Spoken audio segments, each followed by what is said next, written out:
Okay, we are live. Hello, everybody. Welcome to SIG API Machinery meeting. Today is December 2nd, 2020, probably one of our last meetings in this wonderful year. So I hope everybody is holding enough energy to go through the finish line of 2020. We do have some topics on the agenda. I don't know if everybody is going to be able to make it. Let's see if Teams can make it today, but still it's going to be an interesting meeting. So I would like to start in the order of the agenda. Let's start with Eddie and the topic about OpenAPI and kubectl. Cool. Yeah, thanks for having me. So I'm trying to work on some OpenAPI related kubectl commands.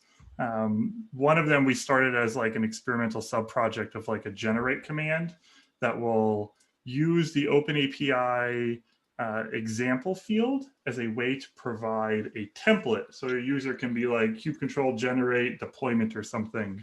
And so right now we're trying to solve a problem of there's no good way to start with like a YAML manifest other than like knowing what to write, copy pasting one from somewhere.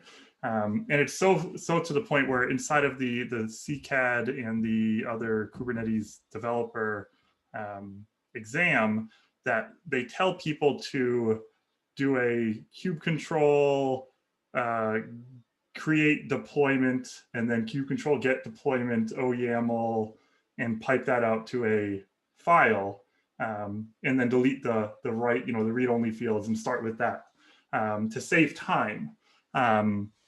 So we're exploring ways to like make that a little bit easier for users. And so I threw together a proof of concept and a prototype. Basically where I'm going with this is I'm having a hard time working with the OpenAPI libraries we have, especially the Gnostic library. That's the protobuf backed OpenAPI library. I've been saying for the past 2 years that I'm still really new to Go and the protos are kind of really tripping me up. Is there any good place that I can get some examples or talk to people or anyone want to take a look at what I've done and tell me it's terrible? You're asking just about like how to navigate? How to navigate and if I'm using the right thing. So for example, plug Stefan. He hangs out in the API Machinery channel. Can you hear me now? Yes. Ah, okay. I had the wrong. We can hear you, Daniel. Okay, I was going to say, oh, you are on, Antoine. I was going to say that API Expression Working Group is probably the best place to go for this because, yeah, I think that's the best place to go. Both to get feedback and help. Yeah. So I think specifically to get useful example data, we would have to populate some fields in OpenAPI that I don't think we really populate, or at least not authoritatively, right? Like not in a tested and known good fashion. And I think that'd be super useful, not just for letting people have examples, but for fuzz testing our API surface area. I think it'd be great if, as part of the OpenAPI spec, we listed like some example random values that were valid, because right now it's really hard to know that. Yeah, the nice thing about this approach is it works with CRDs too out of the box, as long as authors provide an example in their API spec. Right, but that's what I say. Like we don't I don't know if any authors do that at the moment. So right, like it would be a great feature if that is populated, but I don't know that it is populated anywhere, and I definitely don't think that it's populated consistently. So. Yeah, API Expression Working Group would be the place to go talk more about that. Awesome, thank you.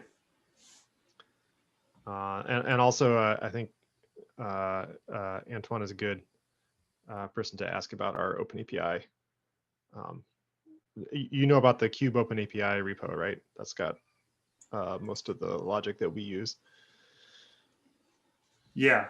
Yeah, I do. Like I said, the thing that's tripping me up is working with the protos from Gnostic, because that seems like when you grab a discovery client and then you grab the OpenAPI out of that, it gives you back a proto-based document. There should be helper functions to parse that and traverse it in Kube OpenAPI repo. Yeah, we're using proto because it's much faster for kubectl to decode on every single instance of running it. Yeah. Got it. Okay. Should we go ahead and do these out of order and do your next issue next, maybe? Sure. So this is one that's come up a few times. There's a couple linked issue trees. It seems that the kind of list is confusing lots of people in different projects, because it shows up once in an example somewhere, but there is not actually any documentation really outside of this one example where it's used. So I don't know if who's the ones to own this, or if I need to work with SIG docs. But I wanted to bring this up. So list is to group resources that are not of the same kind. Like usually you would use a specific list. I'm a little surprised that anybody has a reference to this anywhere, because I don't think it appears in our actual API surface area. So if you click that Helm issue in there, there's a bunch of issues that are linked to this Helm issue. Yeah, that one. And I can find the one example where it's linked to. And I think when you get back, when you like kubectl get pods -o YAML or JSON, it gives you back the kind of list. It should give you back a pod list, not a list. I think list, like I think kubectl would like use a list internally after when it parses a YAML file that has just a bunch of you know how you can use the separator in YAML and get separate documents into the same file. Like I think kubectl would use a list to represent that in memory, but I am surprised that people. I'm kind of surprised that escaped our internal thing. Like I had no idea that people looked at this. So I just tested kubectl get pods -o YAML, and it gives kind list with an really? items array. Yeah. Did we change that? There have been bugs going back and forth on it in the past, although if it's been that way long enough, I don't know that it would still be a bug. So a list. It gave you a kind list, really? Did it?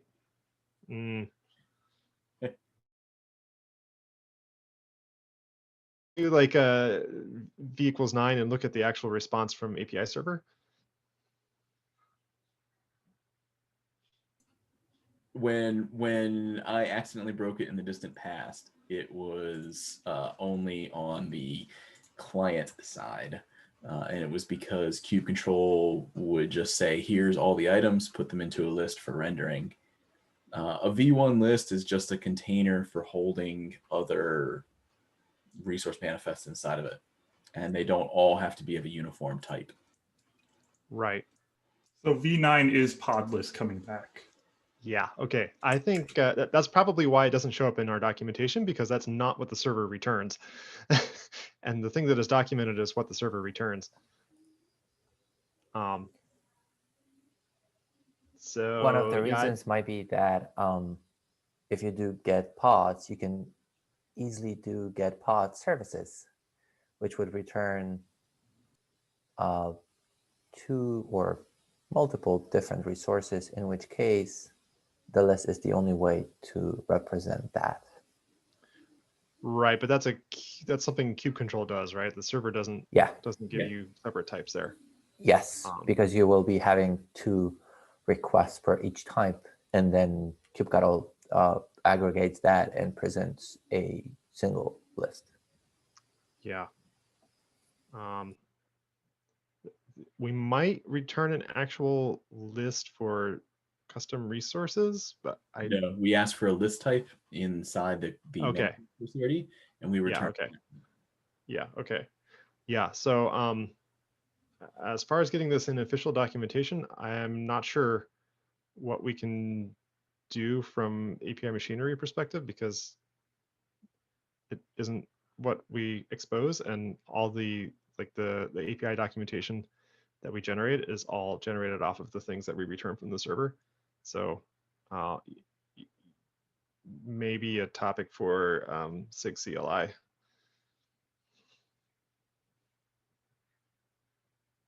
I know that's not a good answer, but I don't have a better one off the top of my head.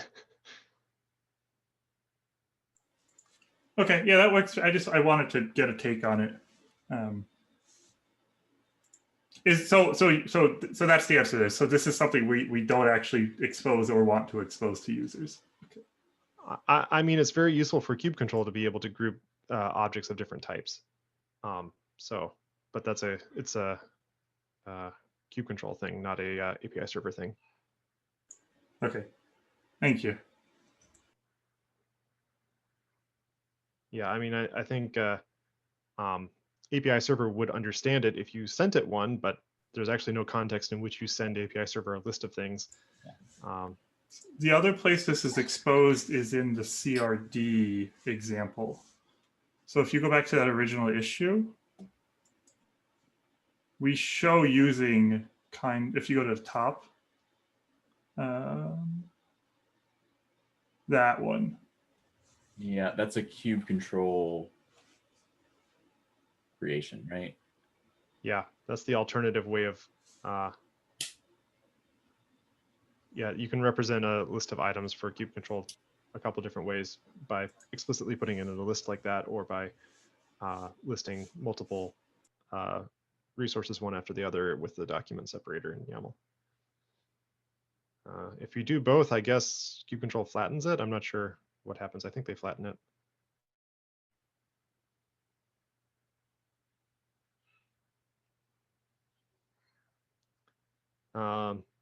Yeah, so that's an interesting question. I don't know if kubectl has a convenient place to document this. That would be ideal if possible. If not, I guess we could have a discussion about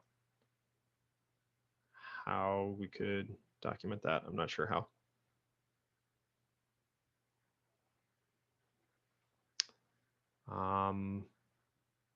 Should we go on to Dim's issue? If that is, well, even if it's not acceptable, I don't know if we can do better right now.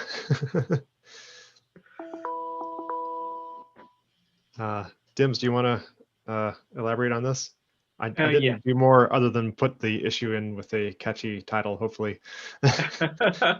So the background is like, I have no skin in the game. I'm just trying to update dependencies, right? But then while researching, updating some dependencies, ended up in this weird thing like, okay, we need to update gRPC in etcd because otherwise we can't do some stuff, and containerd folks can't do some other stuff, and ended up opening an issue in etcd asking for, can you update gRPC in the master, and then when the release happens, we'll switch over to newer etcd. So in that discussion, I got asked this question saying, GoGoProtobuf, do you use it? Well, we are using it. Are you going to do something else, or are you going to get rid of it? And then I promised to find that for somebody. And then I ended up digging through mailing lists, and I found this thread where there was a discussion back in May saying, the GoGoProtobuf is losing maintainers, and other people will need to step up. So the question is like, I don't know what the current situation is. Since Gogo implies this is a Google funded repository at that point. So I wanted to raise that question here and ask for like, what is the current status? Will we be able to depend on people taking care of this repository? will we be able to update dependencies in this repository and keep it alive? And are there enough CI jobs? That kind of questions. Yeah, I guess my question is, well, so as far as I know, nobody's working on switching over or anything like that. I think it's kind of a hard project to do so. So my question is, what happens if we don't do anything? Because that's what we're doing at the moment. I think we'll survive for some time, but it would be good if at least we identify somebody who has maintainer rights. If we run into trouble, we can lean on somebody to go do something. That's the minimum that I would recommend trying to figure out. We did the same exercise for C Advisor too. At one point, David stepped down, and we got one more David to fill in. Okay. Yeah, I don't know who would be good. Gogo is that. not a Google project. Okay. This is not a Google project, So as far as I can tell. we're worried about having maintainers in case there's some kind of a CVE that we have to fix, I assume, Dims. Yes. Or if it holds back dependencies that we need to update rest of Kubernetes too. So do we use this as just a generator, or do we use it at runtime as well? Because if it's just a generator, then We generate the code that marshals the protobuf objects. I think that maybe I'm wrong, but I saw some runtime thing too, but I can't be sure about that. because I mean, the generator code probably has some runtime dependency. Correct. Yeah. If we get stuck, the ugliest solution is just to make a copy of this in Kate's.io somewhere. Yeah, I'm trying to avoid that, because if there is nobody taking care of it outside, it's going to be harder to find somebody, among us who will care, right? I mean, if we had a CVE, then I guess we'd have to fork it. Right. It's not the end of the. I should just know this, but I don't. Is it strictly a dependency of Kubernetes, or is it a dependency of our dependencies? Like, does like etcd import it or something? Let me do a quick check. Because that's where a fork becomes very tricky. Is if one of our dependencies uses it. Yes, there are several things use it. Containerd, TTRPC, SP3, SPF13 something. So hang on, if they're using it as not maintained and we're using it as not maintained, are we all just staring at each other to figure out? It's the maintainer chicken. Yep. Let's see who blinks first, right? Yeah. Okay. I guess containerd is is a different part of the system. So I see etcd using it too. Oh, etcd uses it. Okay. All right. Yeah, but we only need an etcd client to work. So it's true, but we've had problems in the past where like the etcd server and client have to be using exactly the same proto library. And it's in our vendor tree, right? If it's in our vendor tree, then we care. Okay. So, but like I'm thinking about in our vendor tree, like if we made a fork, because it's in a different spot, you would use our fork to marshal and unmarshal our Kubernetes types. But so we'll be doubling, we'll have two copies of same code that's slightly different. Yeah, best case you end up with two copies and everything works. Worst case Yeah. you have two copies and then somebody tries to pass the types to somebody else and it doesn't compile. Right. Yes, but we wouldn't stick an etcd upgrade on this though. Because I assume that's part of the concern, Dims, that like we get to a point where you can't upgrade some other library that depends on a newer version of this library because you both depend on it, right? Yeah, at least if we can find somebody who can update the go mod go sum and run the CI jobs and make sure nothing breaks. That's a minimum, right?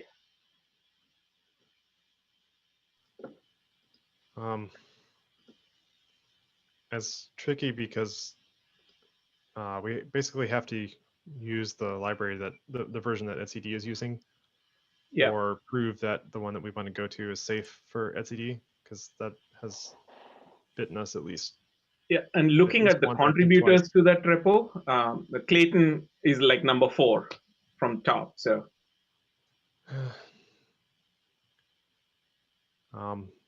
Is there like a communication channel? Shouldn't it be possible to negotiate with both projects what to do with this?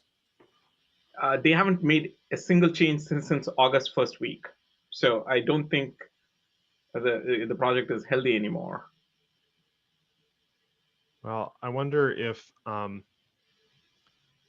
we should ask our etcd experts to look at what it would take to move etcd off, because I think that we should figure out what the leaf dependency is going to do. I don't know how to. So the reason I don't mention containerd is because I don't think those types interact anywhere.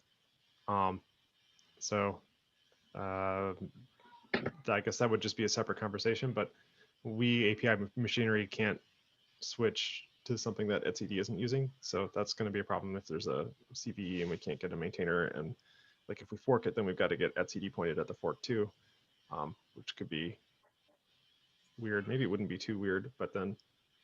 So if we want to move etcd off, I can help with getting containerd off to the same thing as etcd.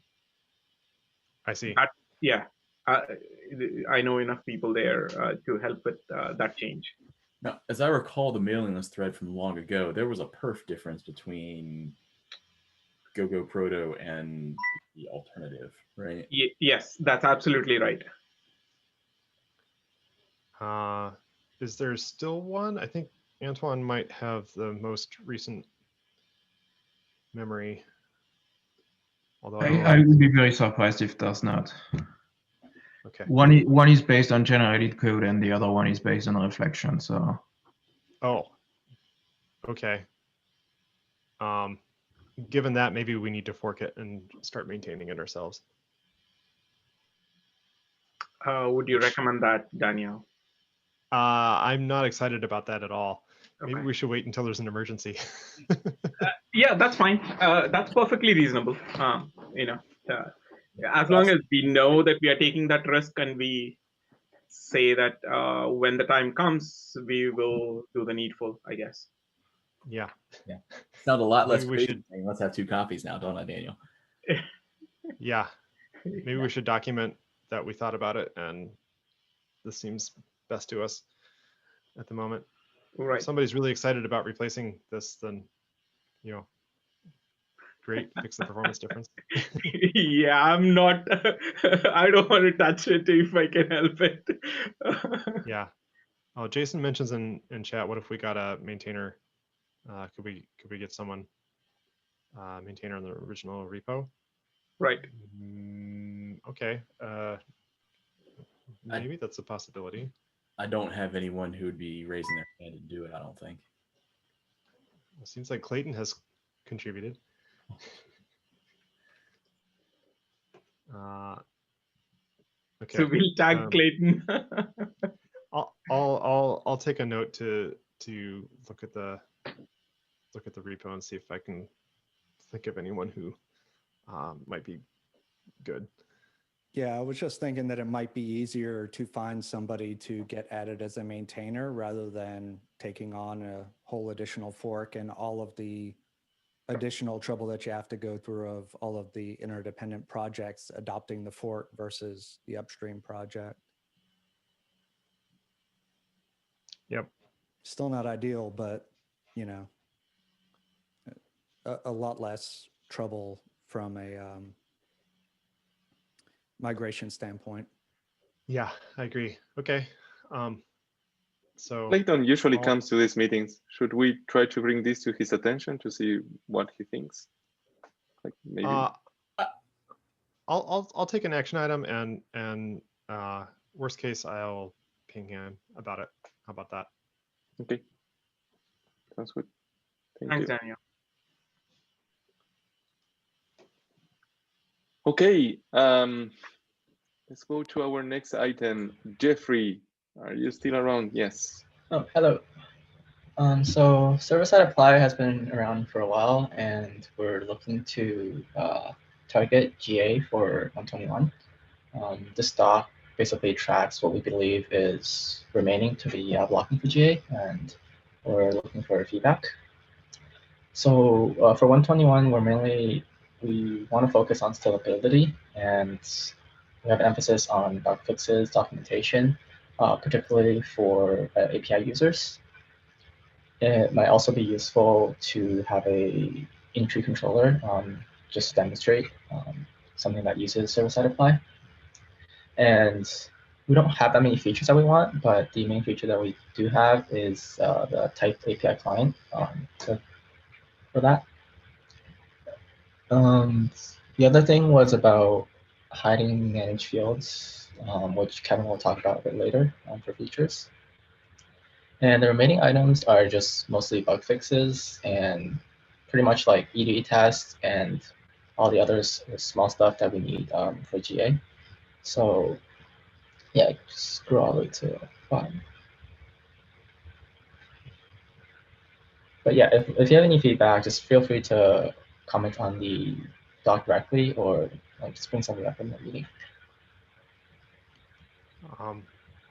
So we're hoping to get there for 121. Yes, that is our target. All right.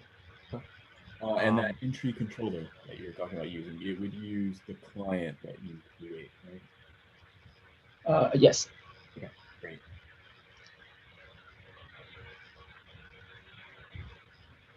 I just have one thought, which is it might be good to phrase this in the form of a checklist.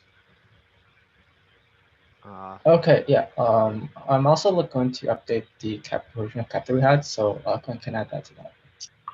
Yeah, so that would actually be ideal. Yeah.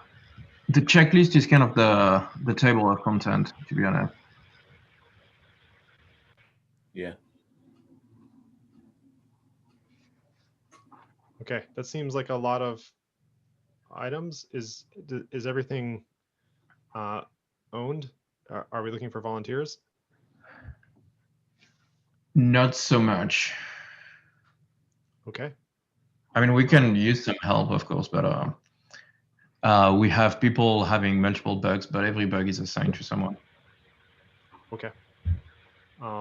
Should we maybe have a check-in in a month or so and see if everything is making the progress that we want?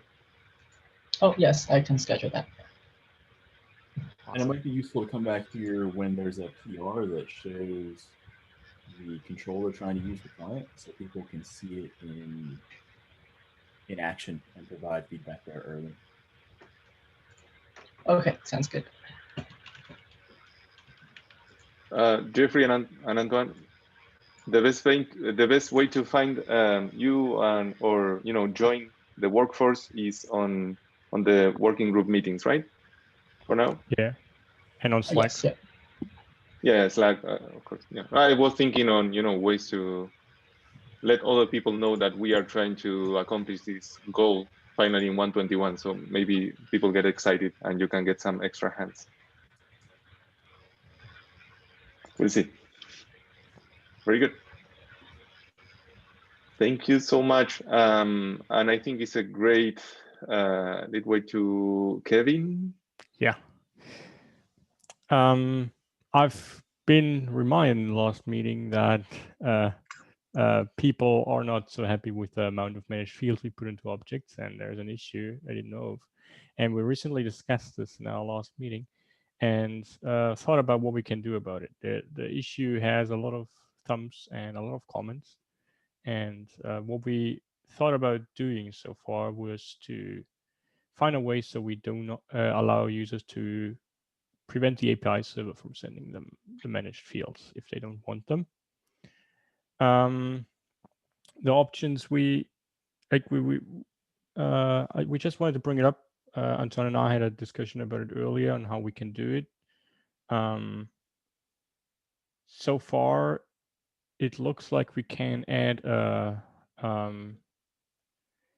something to the media types. So we just give an accept, you accept YAML without managed fields. And we would try to tell the serializer to serialize it without the managed fields. But we wanted to bring it up and see what the opinions are in here. And if anybody knows any things we should think about before we try it. Yeah, I think that's okay as long as like if the user sends this object back to us, it doesn't cause some strange unwanted change. And as long as I you also request the content still if you want to. What did you say? Sorry, David, I couldn't hear and that. so there's a way to get that content if you want it, right? You can imagine an editor that wants to highlight who made which changes. Yeah, the current idea is to do not change any current behavior, but to add an additional format that you can request and you get without managed fields. So it's I mean, I could see it default in either direction. Like, we're still beta. It's breaking, but it would be one that I could see being kind of reasonable. Yeah, I think the discussion was about kubectl get because and the O-O YAML because people use it to dump full objects, and if we break that by change that by not sending any not the full object anymore, it could be weird because people use it as a dump right now. The default of kubectl and the default of API server don't have to be the same. Yeah. Okay. Sure. So I guess my current thought is that we should leave API server giving the full detail, and you can suppress it if you want to, but I don't have any like reason for believing that. I think in parallel we should make sure that there's user visible ways of making use of this so that people don't think we're just adding this for no reason. And I've already seen, and we should probably have a demo or something in this meeting, maybe next time, of the kubectl analyze. Was it analyze or blame? Blame. Whatever. Yeah. Blame. Yeah. Where it printed out the YAML object and said who put in each line. I think that's really cool. Yeah. The other thing that I think we could do that'd be really nifty for users is a I don't know what to call it, but the feature is like you say an object and what user you want, and it just prints out it prints you out just the fields that user set. So it'd be like a super powered version of kubectl export. I think that'd be pretty cool. I don't know if anybody has worked on that though. Yeah, that kind of would be like extracting the last applied object. Yeah, but you'd be able to do it from anyone's perspective. Yeah. So I think that would be pretty nifty to see what HPA thinks it's doing, for example. Let me write that down.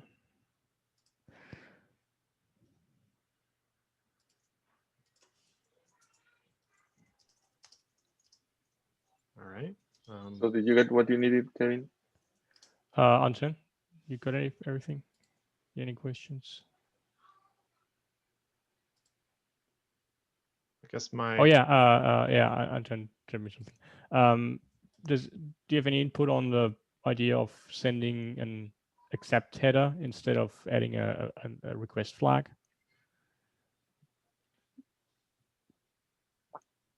Because after talking a bit about it. Yeah, I think the content type or accept header is the most natural fit. Okay. Yeah, I was thinking maybe a YAML plus managed fields or something like this as a way to say, this is what I want. I think you should imagine in the distant future, we come up with another serialization format for these, whatever, like right now we've got managed fields v1 is the default. If you ask for managed fields, not at all, that could be a version of managed fields. And if we came up with a v2, that would also be a version of managed fields. So whatever we do for this should work for a hypothetical third. serialization format. Otherwise, we kind of designed ourselves into a corner. If that Yeah, makes that makes a lot of sense to me. Yeah. So I think it'd be, I think maybe the most important next step is to get this stuff checked into the KEP or some other place where we can have an official sign off. Does that sound right to you, David? Yeah, I think so. Okay.